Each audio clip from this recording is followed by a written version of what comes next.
Welcome back to the Get Off the Treadmill podcast for small business owners and entrepreneurs, where we show you how to build a successful business and to have a life too. We're going to dive into another topic that helps us make more money in less time and to get off the treadmill so we can experience a life of significance. And now, your host and the author of the #1 best-selling business book, Making Money is Killing Your Business, Chuck Blakeman. Hi, Chuck Blakeman. Great to be with you again. Today, we're going to ask the question, is there a business maturity clock ticking in your head? We're going to do this in two parts. Today, we'll talk about part one, how to set up the idea of a business maturity date. To set up this podcast in 2 sentences, let's quickly recall the 2 fundamentals of business maturity from an earlier podcast. First, the owner isn't the only or the main producer. And second, the business makes money while the owner is not around. A mature business is producing both money and time for you. Beyond these 2 markers, a mature business can look like a lot of things depending on the business owner's desire for future involvement. But these 2 give us basic clarity on what it means to have a mature business. Just a couple of podcasts back, we looked at the 7 stages of business ownership. Business maturity starts at stage 5, success, because it's the first stage which gives you both time and money on a regular basis, not just money. Most business owners tie their initial business maturity date to stage 5. You get to define what stage 5 means to you, as long as it includes both regular time and consistent money. You could decide it means something like this: a minimum of, say, $60,000 a year coming out of the business instead of funding the business like you might be right now, and every Friday off, time and money. And the business still makes money on that Friday. Or it could mean $500,000 in income and 50% of your week off. You get to choose, and usually it expands over time. Some of it depends on where you're starting and some on what you define as your ideal lifestyle. Again, a later podcast. Although most business owners initially tie their business maturity date, or what we call our BMD for short, to stage 5, you can decide that you want to be at stage 6 significance as a business owner at your BMD like I did, and be in a strategic leadership capacity, providing the guiding light to your business, but not having to do a lot of production. Or you can move to stage 7 and become the company myth, something I never want to do. The founder who walks the halls occasionally, sponsors charity events, and meets with leadership to talk about the future and maintaining clarity of vision. Mrs. Fields for Mrs. Fields Cookies and Charles Schwab have become myths in their company. They were real people. You can become a myth too, if you intend to be. But again, stage 6 and 7 are not usually the target of a BMD, but of a future ideal lifestyle that could be still a few years out. Setting a business maturity date is eating the ideal lifestyle elephant one bite at a time. Again, this isn't about growing a big business, and it certainly isn't about growing one just to sell it. It's about growing one that allows you to build a significant life, one you can really enjoy and find fulfilling. If you would enjoy being the company myth, then stage 7 succession is probably your target. If you want to keep your finger in the pie but have real freedom, stage 6 significance is a great place from which to run a business for 30 years. That's the great thing about business maturity. You get to design your own ideal lifestyle, your own future, and then use your company to get there. It's all within your reach if you regularly take the 3 simple steps we talked about in the last podcast: make a decision, put a date on it, and most importantly, go public. If you haven't listened to or watched that podcast yet, you might benefit from doing so here. To help business owners around the world with this 3-step process in building a mature business, we started 3 to 5 Club in 2010. We created it because after starting and growing 5 or so businesses the old-fashioned way, I realized that every business owner needs a place where they can go to say 3 magic words: I don't know, or whatever your 3 magic words are. We need a safe place to be able to do that. Why the name 3 to 5 Club? I've become convinced that it's normal, not average, but normal, and very doable for businesses to grow from the printing of a business card to basic stage 5 success in 3 to 5 years. And it is stage 5 where you can begin to declare you have a mature business. In stage 4 stability, you can be making a lot of money, but still not have a mature business that provides both time and money for you on a regular basis, not just money. There's all sorts of evidence that growing a business to maturity in 3 to 5 years is normal. It's just not average. Most businesses are average. Let's shoot for being normal. We all know that woman who, by the time she was 35, had grown her first business to maturity, has other people running it, and is now busy growing her second. People like her are not uniquely talented or lucky. They are just intentional. In the best and worst of circumstances, you can grow a mature business in, say, 2 to 7 years. So I'm not rabid about 3 to 5, but I do believe that 3 to 5 is not a high bar and is doable by every business, barring big headwinds from outside forces. We have 3 to 5 clubs around the US, Europe, and Africa. And what we found is we could have called it 1 to 3 club, because owners who have been at it for 10 years are regularly getting to stage 5 or better in well less than 3 years. From the printing of a business card, stage 5 might take 3 to 5 years. But if you've got a lot of the foundation laid, you can get there a lot faster. You don't have to pick a date in the 3 to 5 year range.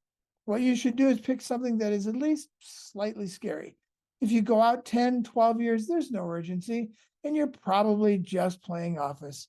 So be ambitiously lazy, get it done quicker. A few years ago at a small business conference, a woman walked up after I spoke and said that she wanted to start a dog walking business. I asked her when she planned to make her first million, and she looked at me as if I had grown another head. She laughed and said, I'm walking dogs. I then referred her to a big dog walking company that went from zero to well over $3 million in less than 3 years. How did they do it? They simply intended to. And as yet, she did not have that intention. What was her intention? She intended to walk dogs, but they intended to build a business that walks dogs. Do you hear the difference? They both got what they intended. As I shared this with her, she said, but I love walking dogs. And I responded, great. If you build a multi-million-dollar dog walking business, you can walk dogs anytime you want. I then asked her if there were dogs she didn't like walking, but had to. And of course there were. Wouldn't it be great to build a business where you get to choose which dogs you walked? That's freedom in your business, not from it. Let's talk about business maturity and that intentionality. As you see in these two very different approaches to walking dogs, intentionality is everything. But does that mean you need to have all the details figured out beforehand? No, quite the contrary. We regularly look back and laugh at our own business projections. What's important is being intentional about the result, not about what process you need. Details about the process will follow the clarity we get about what we really want when we're done. And that clarity brings an energized intentionality that we might not otherwise have for the details. Being intentional means you commit to the very few actions that will get you where you want to go. And that clarity will help you identify the details and the steps of the process along the way. Once you know what it looks like when you're done, if you're not actively involved in the details of the next step, you're not being intentional. And again, are probably just playing office, very busy, but not going anywhere. So in order to be intentional with your decision to grow your business to maturity, what is the question you have to ask yourself? This is where we pick back up on the second most important, second least asked question in business from our last podcast. And that question, of course, is when. So using when as our question, I will be bold and say that I believe the single most important message you should take away from all these podcasts that we're going to be doing is to pick a business maturity date. Get a BMD. Pick some meaningful day. And yes, even a time of day on that day, sometime in the next 3 to 5 years, when you will no longer be the sole or even the main producer, so that the business can make money when you are not there. It will change you forever from a business hostage to someone heading straight for freedom. And remember, rich people have money, but no time. And so they have no freedom. Wealthy people have both time and money and real freedom. So let's shoot for being wealthy, not just rich. I languished as a hostage to my first 5 businesses, each time building something that gave me money, but no time, and therefore no real freedom. In my 6th business, committing to my business maturity date, my BMD, took me past the startup fear and right through the stage 4 stability hostage situation that most people call the American dream. I had real clarity from the beginning on what I wanted when I was done. At my BMD, I decided I would have a business that was partially in stage 5, with a lot of it in stage 6, stretching into stage 7, because no business is ever neatly in one stage. It doesn't work that way, unfortunately. In stage 5, the business owner is still partially in production of some sort. He or she can be one of the 3 chair makers, but not the only chair maker. She can make money personally, but others are making money when she's not there. In stage 6, there are parts of the business that are fully the responsibility of others, and the business owner just checks in to give guidance here and there. At my BMD, I wanted other producers and I wanted the administration of the business to be on someone else's shoulders who would love doing that and would be better at it than me. And after hitting my BMD, I would then reset for my ideal lifestyle date a few years out. Setting my BMD created a real sense of urgency. It involved a small but measurable raise in income and also a very aggressive raise in unscheduled time in and outside of my business. I didn't have time to languish in any of the business stages. I was on a mission, and the when clock was ticking loudly in my head. So let's talk about how I arrived at my business maturity date to give you some idea of how you could do this. On March 6th, 2007, I officially started Crankset Group with a business leaders insight lunch and 24 people in attendance. I recruited for 15 plus hours a week for 2 weeks before that because nothing worth doing comes easy. 3 years, 11 months, 2 weeks, and 22 and a half days from that date, I had an early stage mature business that made money while my wife and I were on vacation. To get there, I was ambitiously lazy, we'll talk about that, and worked relentlessly while the clock was ticking so that I could work less with a mature business. In 2007, I intended to have an early stage mature business on Friday, February 18, 2011, at 10 a.m. On that day, I intended to have a majority of it in stage 6 and some of it in stage 7, with others running a good chunk of the day-to-day. I knew how much money it would make on that day and how much I would take home. More importantly, I knew how much time my business would be giving me then as well.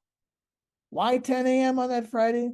Because at 8:30, I intended to have a staff meeting and turn over the business to my staff to run, have an early mimosa with them, and be out of the office by 10 a.m. to pack my bags.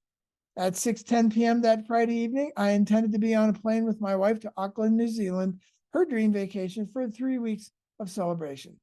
We would land in Auckland at 7:25 a.m. the next morning, Sunday morning, and including airfare, hotels, food, excursions, shopping money, and slush fund, the trip would cost us $12,380, a lot less than today.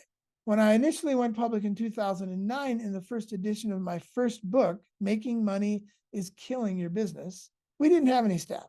But that wasn't important to me because I knew we could figure out how to get there as long as we knew where there was, and most importantly, when to be there. To realize this vision, I had to constantly remind myself that 90% of the answer is just asking the right question. And I believe we had the right question. How do I build a mature business by Friday, February 18, 2011 at 10 a.m. that gives me both time and money on a regular basis? With the right question always in front of me, I believed I could figure out the details and the steps of the process along the way and eat that elephant one bite at a time. So we set our BMD in 2007, went public in early 2009, and even invited people to our BMD celebration, which at the time was a few years away. In March of 2010, 11 months before our BMD, we hired our first staff person. And after a few weeks, she began to grasp what I was trying to do and said lightheartedly, "Dude, you're not going to make it." But she worked hard with me to get there. On December 1st, 2010, we hired our second person. And by the time we left February 18, 2011 at 10 a.m., we had 4 full-time people and a few part-time.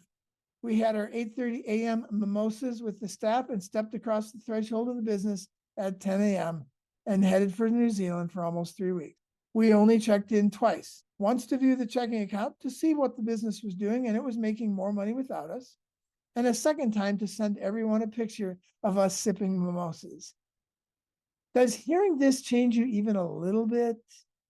Imagine what it's done for me and what it will do for you when you make the same commitment. It just might change you forever.